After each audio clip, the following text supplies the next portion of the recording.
जौनपुर में अनुराग का जो हत्या हुआ था सबको पता है। हर हर महादेव, जय श्री कृष्णा। कैसे हैं आप लोग? कमेंट बॉक्स में ज़रूर बताइएगा। मैं आप लोगों की सुमन बनारसी।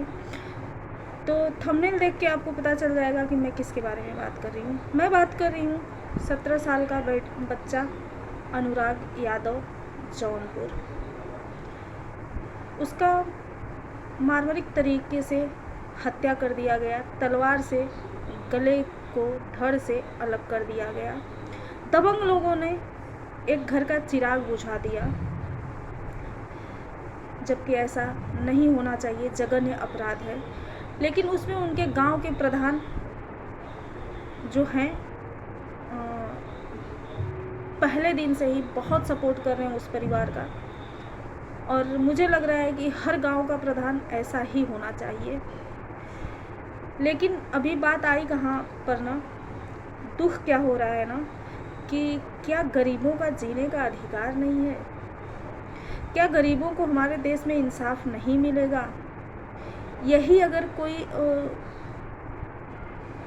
दलित परिवार होता, और बहुत ऐसा हुआ है कि जो दलित परिवार रहता है उनके घर पे बुलडोजर चल जाता है, उनको सज़ा मिलती है। लेकिन एक दबंग टाइप के सब हैं जो कि बच्चे को चारा की तरह पाल दिए, काट दिए और उनको बेल मिल गया। ये बहुत दुख की बात है। जबकि प्रधान जी को पूरी जनता उनकी सराहना कर रही है, पूरा देश सराहना कर रहा है कि प्रधान जी लगे हैं। बाप और माँ, दो बहनें जो परेशान हैं, जिस माँ से ना उसके गोद का बच्चा छीन लिया गया, उस माँ के दिल पे, उस पिता के दिल पे क्या गुजरती है वो कोई नहीं समझ पाएगा। वो वही समझेगा जिसके ऊपर गुजर रहा है। लेकिन मेन बात ये है ना कि तारीख पे तारीख दिया जा रहा है। 4 महीना हो गया, उस बच्चे को इंसाफ नहीं मिला और उस हरामखोरों का बंगला नहीं गिराया गया, जिसके वजह से वो एकलौते चिराग को मार डाले ज़मीन के लालच में, ज़मीन हड़पने के लालच में। जबकि सबको पता है कि ज़मीन वहीं रह जाएगी, इंसान चले जाते हैं। ज़मीन नहीं जाती है, इंसान चले जाते हैं।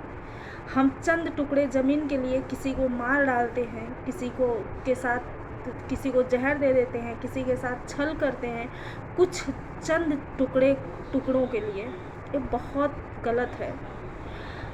तकलीफ़ ये है कि जो माएँ बाकी के हैं ना, मुझे भी टेंशन होती है। मैं कभी कभी मैं जल्दी अनुराग का चेहरा नहीं देखती हूँ, अनुराग का फ़ोटो मैं नहीं देखती हूँ, मुझे बहुत टेंशन होता है। ऐसे ही एक महिला मुंबई में रहती थी जो प्रधान जी से को फ़ोन करती थी। प्रधान जी का नंबर जो है कि यूट्यूब पर है, कोई भी उनको फ़ोन कर सकता है।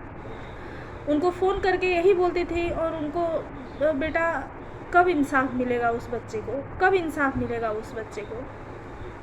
बीच में क्या हुआ कि एक दारूबाज नशे में दारू पी करके एक महिला को अशब्द बोला, जिस पे प्रधान जी आवाज़ उठाए, उस लड़के को मारे, वीडियो वायरल हुआ। उसके वजह से प्रधान जी को जेल जाना पड़ा। एक खबर सुनते ही वो मुंबई में बैठी हुई एक बुजुर्ग माँ, जिसकी उम्र ज़्यादा तो नहीं था, फिर भी 54 बताया जा रहा है, और वो अपने बेटे, वो प्रधान जी को फ़ोन लगातार लगाती हैं 3-4 दिन, और प्रधान जी फ़ोन नहीं उठा पाते हैं क्योंकि वो केस में पड़े रहते हैं, तो फ़ोन नहीं उठा पाते हैं। और एक खबर सुन करके कि जो अनुराग को इंसाफ दिलाने के लिए पहले दिन से ही खड़ा था चट्टान की तरह, वो भी जेल चला गया। क्योंकि जब प्रधान जी जेल गए ना, तो ये किसी को नहीं पता था कि प्रधान जी जेल गए क्यों।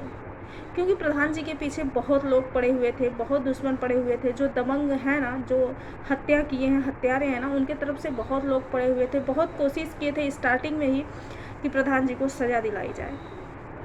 लेकिन जब आनन फानन में प्रधान जी जेल गए, तो किसी को नहीं पता था कि प्रधान जी जेल क्यों गए, किस कारण से गए। और बहुत बड़ी दुर्घटना एक ऐसी हो गई कि वो माँ अपने बेटे से पूछ रही थी कि हे बेटा, प्रधान जी जेल क्यों गए और अनुराग को इंसाफ कब मिलेगा। उस माँ को इतना हुटका पकड़ लिया कि उस माता जी को रात में अटैक आ गया और वो मर गई। ऐसे ना जाने कितनी औरतें घुट घुट के मर गई होंगी, पता ही नहीं चला होगा। एक केस तो सामने आया तो पता चला, क्योंकि ये एक माँ के लिए बहुत बहुत जो है कि इससे बड़ा तकलीफ़ हो ही नहीं सकता है। देश की कोई भी माँ हो, जब किसी पे गुजरता है और जिसके अंदर अभी दिल है ना, इंसानियत है ना, वो सोचता है। मैं भी सोचती हूँ, मुझे भी तकलीफ़ होती है, मुझे भी टेंशन होता है, इंसाफ कब मिलेगा, तारीख पे तारीख क्यों दी जा रही है, बंगला उसका अभी तक क्यों नहीं गिराया गया, उन सबों को बेल क्यों मिल रहा है, पूरे देश का सवाल है। अगर हमारी आवाज़ आप पब्लिक सरकार तक पहुँचाएँ तो जवाब ज़रूर देने का कष्ट करिएगा, हमें नहीं, उस परिवार को, उस माता पिता को और इस देश को, कि आप लोग कहाँ सोए हो। अभी तक इंसाफ तो नहीं मिला और हत्यारों को जो है कि बेल मिल रहा है, नहीं मिलना चाहिए। ज़मानत किसी भी कीमत पे नहीं मिलनी चाहिए, सज़ा फांसी का होना चाहिए। ये पूरा देश मांग रहा है कि सज़ा फांसी का होना चाहिए और उसके घर पे बुलडोज़र चलना चाहिए, उनकी दबंगई ख़त्म कर देनी चाहिए। हर हर महादेव। ब्लॉग कैसा लगा ज़रूर बताइएगा, मेरी बात कैसी लगी ज़रूर बताइएगा कमेंट बॉक्स में। जय हिंद, जय भारत।